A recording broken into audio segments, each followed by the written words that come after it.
Wig ရက်ချင်းဆိုတာသင်မိသားစု၏အာဟာရနဲ့ကျမရေးကိုမြင့်တင်ရန်အရေးကြီးသောခြေလှမ်းတစ်ခုဖြစ်ပါတယ်။ Wig စေကန်းသို့ရောက်ရှိသောအချိန်မှာဝန်ထမ်းတူကသင်ကိုကြိုဆိုနှုတ်ဆက်ပါလိမ့်မယ်။သင်ရဲ့ wig ရက်ချိန်မျိုးစားပေါ်မူတည်ပြီးတော့မှတ်ပုံတင်ခြင်းဝင်ငွေအထောက်ထားနေထိုင်ခွင့်အထောက်ထားနဲ့သင်ကလေးကာကွယ်ဆွေးထိုးထားခြင်းမှတ်တမ်းများခဲ့သို့သောစောစောပိုင်းမှာပြောပြထားတဲ့လိုအပ်သောစာရွက်စာတမ်းများကိုပြပေးရန်သင်စီကနေပြီးတော့တောင်းပါလိမ့်မယ်။ဝန်ထမ်းများဟာသင်စာရွက်စာတမ်းများကိုကြည့်ရှုပြီးသင် wig ရရှိနိုင်မှုရှိမရှိကိုပြန်လည်စစ်ဆေးပါလိမ့်မယ်။တင်တိလိုသည့်အကြောင်းအရာမိကွန်များရှိပါက wig ဝန်ထမ်းများကိုလည်းဆွေးနွေးရန်အကောင်းဆုံးချိန်ဖြစ်ပါတယ်။နောက်တစ်ဆင့်အနေနဲ့သင်ဟာ wig အာဟာရပညာရှင်သို့မဟုတ်သူနာပြုနဲ့တွေ့ဆုံနိုင်ပြီးမိသားစုရဲ့အာဟာရလိုအပ်ချက်များကိုအချိန်၍မြင်းမြန်းခြင်း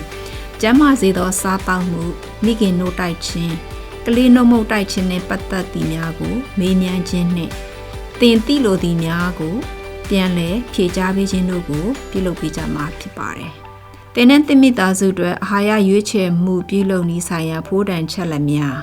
တင်တို့စားတောက်ရမည့်အစားအစာတွင်ပါဝင်ရမည့်တစ်သီးဟင်းသီးဟင်းရွက်အစိအစံအသားများဤရွယ်စားပမာဏ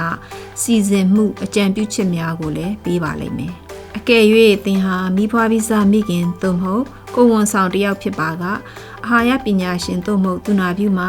မိခင်နို့တိုက်ကျွေးခြင်းရဲ့အကျိုးကျေးဇူးများနဲ့နို့တိုက်ကျွေးနည်းလမ်းညွှန်မှုများကိုဆွေးနွေးပေးမှာဖြစ်ပြီးလိုအပ်သည်များကိုလည်းကူညီပံ့ပိုးပေးမှာဖြစ်ပါတယ်။မွေးကင်းစကလေးနို့တိုက်ခြင်းဆိုင်ရာအချက်လက်များနဲ့အစားအစာစတင်ကျွေးနိုင်တဲ့အရွယ်မှာလည်းသင့်လျော်သောအစားအစာကျွေးခြင်းအချိန်စရာတို့ကိုပေးမှာဖြစ်ပါတယ်။ wig ဝန်ထမ်းများဟာတင်နဲ့မိသားစုတွေရရှိနိုင်မယ့်အစားအစာများနဲ့လိုအပ်မည့်အစားအစာများကိုမှန်ကန်စွာရွေးချယ်ဝယ်ယူမှုပြုလုပ်နိုင်ရန်ကူညီပေးမှာဖြစ်ပါတယ်။ wig မှာရရှိသောအစားအစာများဟာကိုဝန်ဆောင်မိခင်များမွေးကင်းစကလေးငယ်များမွေးဖွားပြီးစမိခင်များနဲ့ကလေးငယ်များအတွက်ကျန်းမာစေပြီးအာဟာရပြေဝရန်စီမံထုတ်လုပ်ထားခြင်းဖြစ်ပါတယ်။အာဟာရပညာရှင်သို့မဟုတ်သူနာပြုနှင့်တင်တွဲဆုံမှုပြုလုပ်ပြီးတဲ့နောက် wig ဝန်ထမ်းများဟာ